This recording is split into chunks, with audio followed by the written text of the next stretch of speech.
Hola, y todos sean bienvenidos a este nuevo podcast con otro tema a tratar. Lo que hoy nos trae a la plática del día es el libro Ética para Amador del escritor y filósofo español Fernando Savater, un libro escrito en 1991 que consta de 9 capítulos y trata sobre la ética, la moral y la filosofía de vida.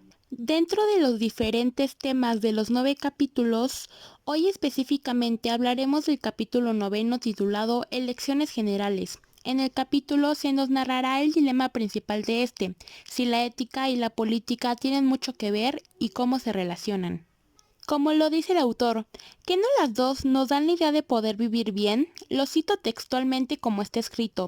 La ética es el arte de elegir lo que más nos conviene y vivir lo mejor posible. El objetivo de la política es la de organizar la mejor posible la convivencia social, de modo que cada cual puede elegir lo que le conviene. Entonces a simple vista pareciera que no tiene muchas diferencias, mas sin embargo, como también lo menciona el autor, la ética se ocupa de lo que uno mismo hace con su libertad, mientras que la política intenta coordinar de la manera más provechosa para que el conjunto lo que muchos hacen con sus libertades. Claramente, si queremos llevar una buena vida basándonos en la ética, no podríamos dejar de lado la política. La pregunta sería, ¿en qué se tendría que basar una buena política para darnos una buena vida? El autor nos cita 3 puntos de los cuales podríamos tomar guía para llegar a esa buena vida sin dejar de lado la política. En primera, formular principios con la mayor libertad posible sin dejar de lado la responsabilidad que conlleva esta. En segundo, propiciar tratos buenos a las personas, ponernos en el lugar de nuestros semejantes y relativizar nuestros intereses con los suyos de manera armónica. A esto también se le podría considerar como justicia. Todo régimen político al menos debe basarse en la justicia y por último basarse en la experiencia del propio ser humano, ponernos en el lugar del otro, entender sus dolores y penas. Una política deseable debe garantizar dentro de lo posible una ayuda comunitaria de los unos a los otros, para poder tener así un trato con dignidad y sabiendo que no somos objetos o cosas que pueden ser sustituidas, dándonos a entender que no podemos ser intercambiados, así llegando que quienes desean una buena vida deben aspirar a que su política se base en la libertad, la justicia y la asistencia. Pues a muy grandes rasgos, así es como podríamos resumir el capítulo final del libro, muy interesante con aspectos que todos deberíamos de tomar en cuenta para reflexionar. Ahora bien, quisiera hablar de cómo libros como estos nos podrían ayudar a ver cómo funcionamos como sociedad en estos tiempos de incertidumbre ante la difícil situación por la pandemia mundial por coronavirus. En lo personal, siento que algunos puntos de este capítulo en específico nos podrían ayudar a relacionar lo dicho del autor con todo lo que estamos viviendo actualmente. Yo tomaré como ejemplo una parte de este escrito. Como todo proyecto ético parte de la libertad, sin la cual no hay vida buena que valga, el sistema político deseable tendrá que respetar al máximo las facetas públicas de la libertad humana. En otro párrafo continúa, un régimen político que conceda la debida importancia a la libertad insistirá también en la responsabilidad social de las acciones u omisiones de cada uno. Por regla general, cuanto menos responsable resulte cada cual de sus méritos o fechorías, menos libertad se está dispuesto a concederle.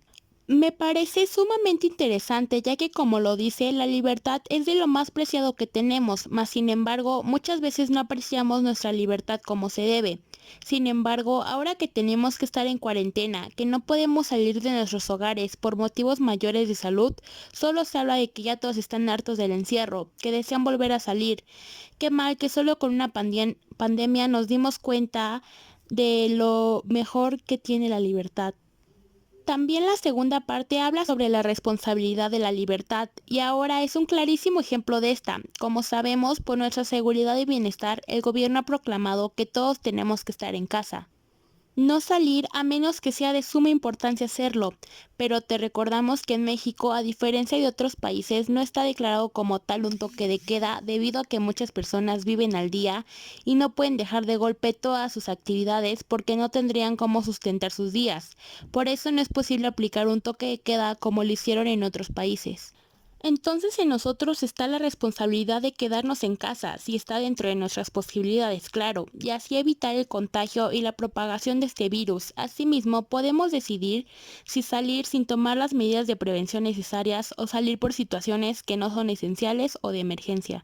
Y pues tal como lo dice el autor, nosotros poniendo como ejemplo esta situación y que gente que no tiene razonamiento decide salir sin necesidad alguna, poniendo en riesgo de contagiarse y de contagiar a personas a su alrededor, van a caer en cuarentena más oficial, por decirlo de alguna manera, y así como no tuvieron responsabilidad, pues se le negará más libertad para que cumpla con las cuarentenas necesarias y evitar que él contagie a más personas. Y para evitar esto, claro, solo necesitamos que la gente se humanice, nos unamos, nos protejamos en el lugar del otro. Pensar, si tú te contagias, tú contagiarás a otros. No solo pensar por tu bienestar, sino por el bienestar de todos. Solo así se podrá ver una solución. Pues bueno, como escuchan, así como este ejemplo del párrafo del libro, que queda perfecto explicado con lo que estamos viviendo, hay más ejemplos en el libro. Sin duda alguna, es un libro corto, pero que deberíamos de leer para ver otro lado de la vida. Un libro que a todos nos ayudaría a reflexionar. Pero bueno, aquí dejo mi comparación y pequeña reseña del capítulo. Espero les haya ayudado a reflexionar un poco sobre el libro y sobre la situación actual. Y pues solo me queda dar las gracias por haber escuchado este podcast. Hasta luego.